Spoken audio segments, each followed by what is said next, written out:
Dimulai ya? Bismillahirrahmanirrahim. Assalamualaikum warahmatullahi wabarakatuh. Yang kami hormati Profesor Dr. Emma Utami, SSI MKom, dan yang kami hormati teman-teman sekalian. Pada kesempatan kali ini, kami kelompok 3 akan mempresentasikan hasil analisis data penilaian dengan menggunakan aplikasi komputer based test Exam Caraka. Adapun kelompok 3 terdiri dari yang pertama, Arif Bakhtiar, yang kedua, Siti Muhartini, yang ketiga, Aulia Tegar Rahman, yang keempat, Astika Wulansari, dan yang kelima, Rizky Amirullah Hasyani. Apa itu Exam Caraka? Exam Caraka adalah sistem ujian yang dikembangkan oleh Kementerian Pendidikan dan Kebudayaan yang digunakan pada pelaksanaan ujian berbasis komputer secara online ataupun secara offline dengan menggunakan server lokal. Sejak tahun 2012, Exam Caraka digunakan untuk ujian penilaian di tingkat sekolah, meliputi penilaian tengah semester, penilaian akhir semester, penilaian akhir tahun, ujian sekolah berstandar nasional, atau ulangan harian. Ruang lingkup pemanfaatan sistem ujian exam, ruang lingkupnya meliputi jaringan lokal, yaitu terdiri dari satu instansi, kemudian pemanfaatannya bisa berupa ujian semester, seleksi penerimaan siswa atau mahasiswa baru, yang ketiga uji kompetensi internal lembaga. Kemudian secara manajemennya bisa dikendalikan secara lokal, konektivitasnya bisa berupa local area network atau wireless, dan sistem ujiannya bisa berupa offline ataupun online. Apa sih kelebihan komputer based test itu? Menurut Botman dan Robinson, CBT ini memiliki beberapa keunggulan. Yang pertama, memberikan kesempatan untuk mengukur berbagai hal yang kompleks terkait dengan pengetahuan dan keterampilan bernalar seorang siswa yang tidak mungkin dapat dilihat dengan metode tradisional. Yang kedua, hubungan antara observasi dan interpretasi melalui CBT memungkinkan untuk dilakukan penilaian dan menginterpretasi berbagai aspek dari performansi siswa dalam range yang lebar dari tugas mengukur kemampuan kognitif dan membandingkan hasilnya melalui profil yang telah diinterpretasi. Menurut Warburton, tes dapat mengukur level kemampuan seseorang sehingga penggunaan CBT ini memiliki kemampuan atau bisa melihat potensi lebih akurat dan reliable dibandingkan tes tradisional. Aturan penulisan soal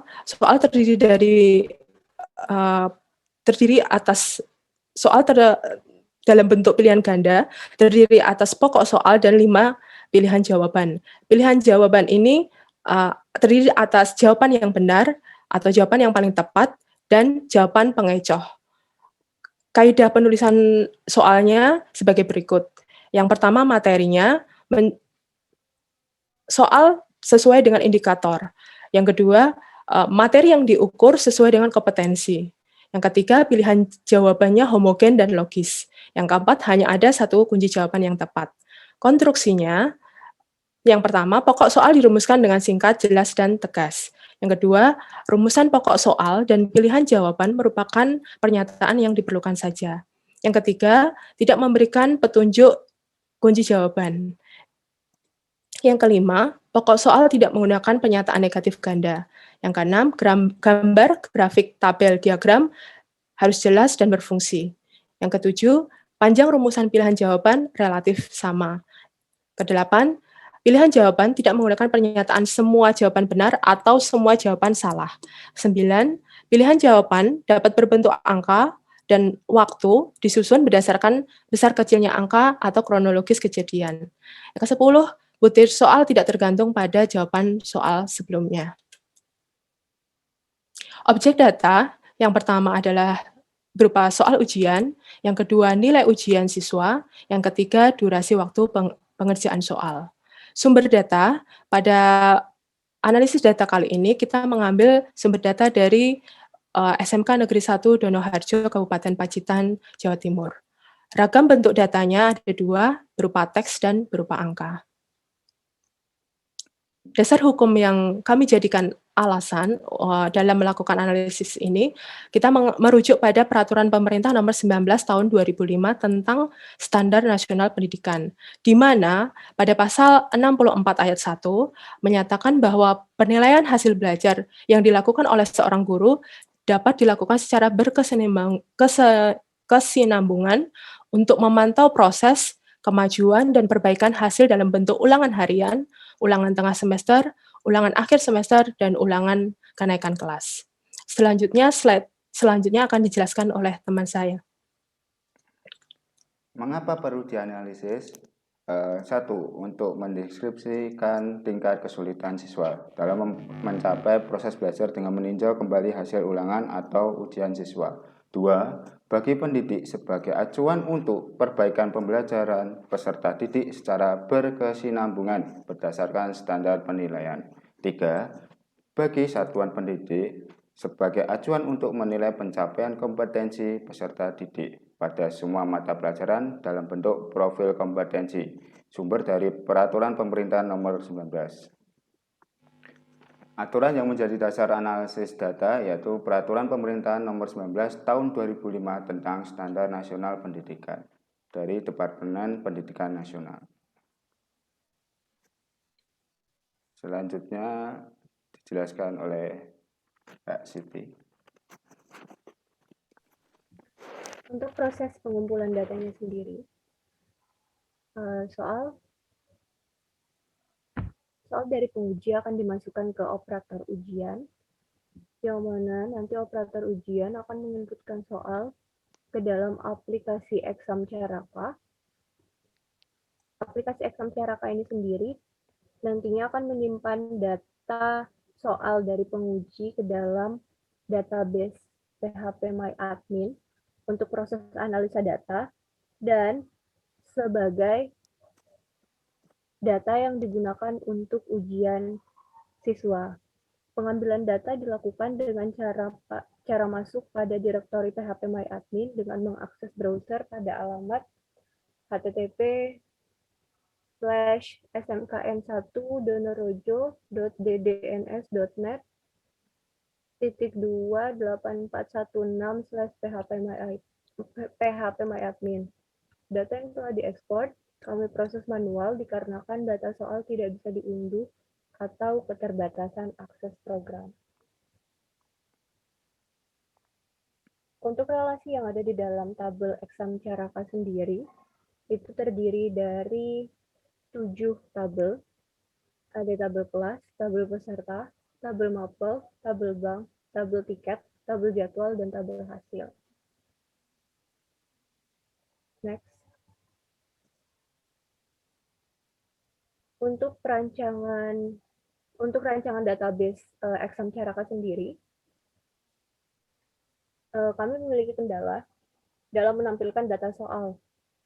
Maka kami membuat sebuah database baru dengan sistem yang kami bangun.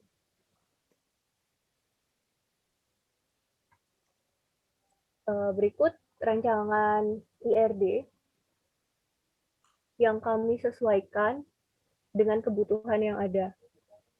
Untuk tabel peserta sendiri, berhubungan langsung dengan tabel mata pelajaran yang terhubung dengan tabel soal. Lalu tabel peserta berhubungan juga dengan tabel jawaban yang berhubungan langsung dengan tabel soal ujian. Tabel peserta juga berhubungan langsung dengan tabel siswa dan tabel jenis ujian, yang mana tabel siswa juga berelasi langsung dengan tabel kelas. Untuk pengumpulan raw datanya sendiri, kami mengumpulkan data jawaban siswa dengan mengumpulkan hasil dari Google Form dan mengkoreksi data secara manual. Untuk dokumen soal yang untuk dokumen soalnya sendiri, kami menganalisis melalui dokumen soal yang diberikan oleh guru untuk operator.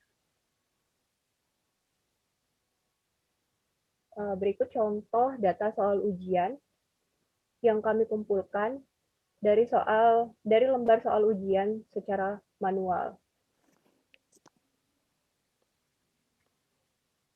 Setelah itu kami melakukan proses data cleaning. Teknik data cleaning pada raw data sendiri adalah teknik yang digunakan untuk menangani data yang tidak lengkap. Proses data cleaning antara lain membuang duplikasi data, memeriksa data yang inkonsisten, dan memperbaiki kesalahan pada data. Sumber Jasmir MCOM tahun 2016, implementasi teknik data cleaning dan teknik raw set pada data tidak lengkap dalam data mining. Teknik data cleaning pada raw data, ini adalah contoh teknik data cleaning pada raw data pertama. Kami mengubah opsi yang tadinya opsi tersebut mengandung definisi dari setiap opsi, kami hilangkan sehingga hanya menghasilkan opsi A sampai E menggunakan Excel.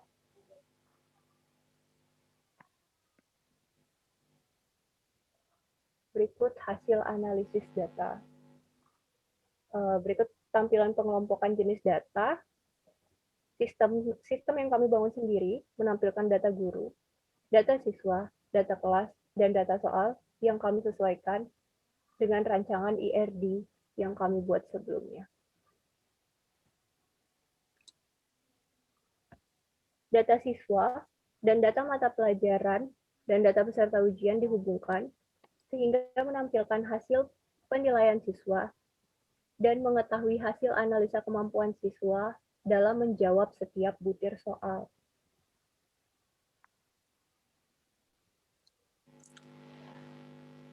Proses yang pertama, proses analisis data pada klasifikasi nilai untuk memprediksi kreativitas minat dan bakat siswa. Pengklasifikasian nilai yang digunakan ini dapat digunakan untuk memprediksi kreativitas minat dan bakat siswa, di mana data siswa dihubungkan dengan hasil penilaian ujian siswa per mata pelajaran sehingga dapat menampilkan hasil sebagai berikut. Penerapan analisis ini akan lebih baik apabila data yang digunakan adalah data soal kejuruan.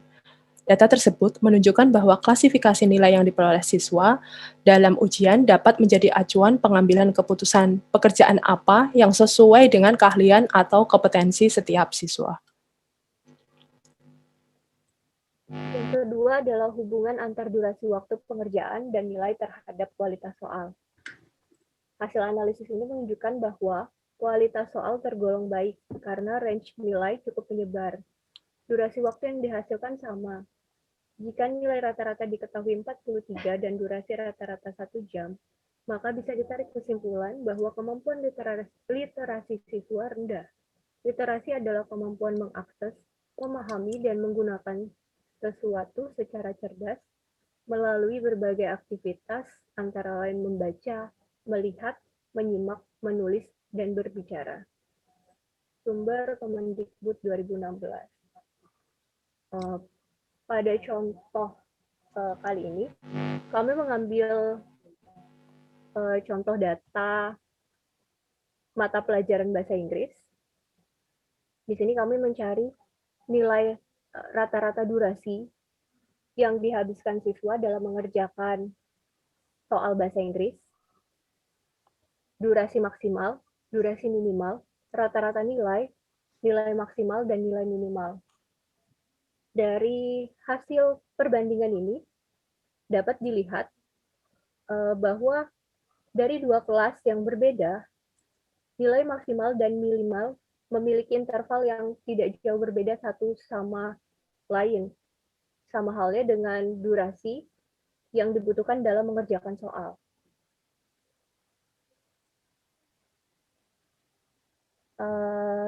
Dari hasil tersebut, kami petakan lagi untuk nilai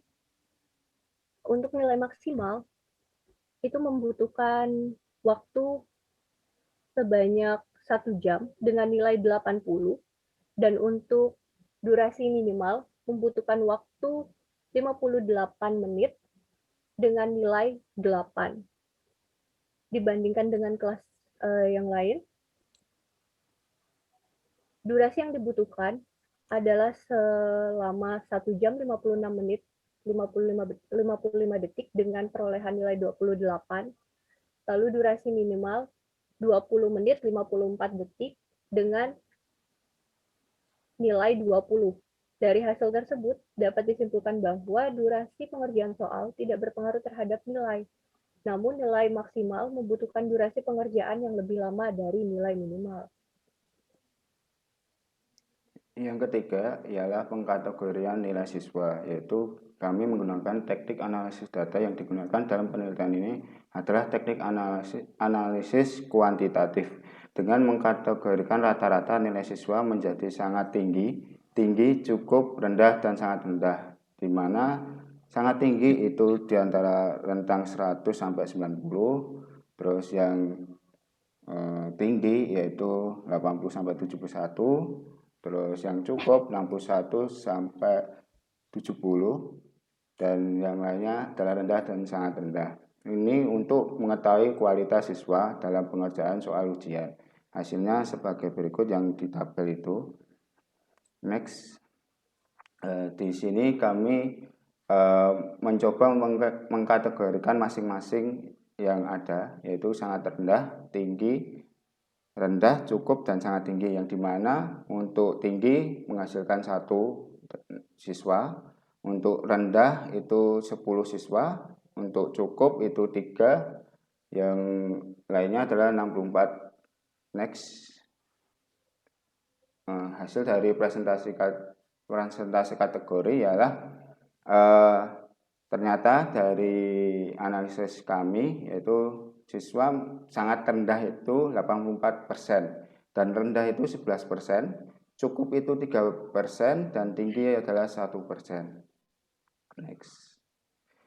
Untuk rekomendasi, 1. Potensi siswa SMK sebagai persiapan terjun di lapangan pekerjaan sesuai dengan pengembangan minat dan bakatnya, sehingga sesuai dengan keahlian yang dimiliki. Di sini kami merekomendasikan bahwa akan ditambahkan soal berdasarkan kejurusan dengan diasosiasikan dengan tes potensi dasar atau TPA dan dengan tes psikotes.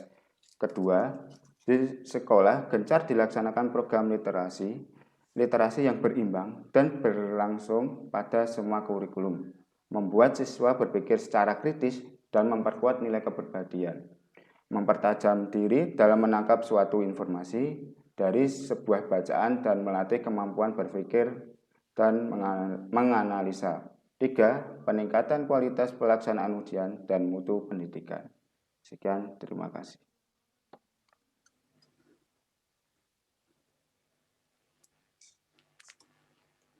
Halo.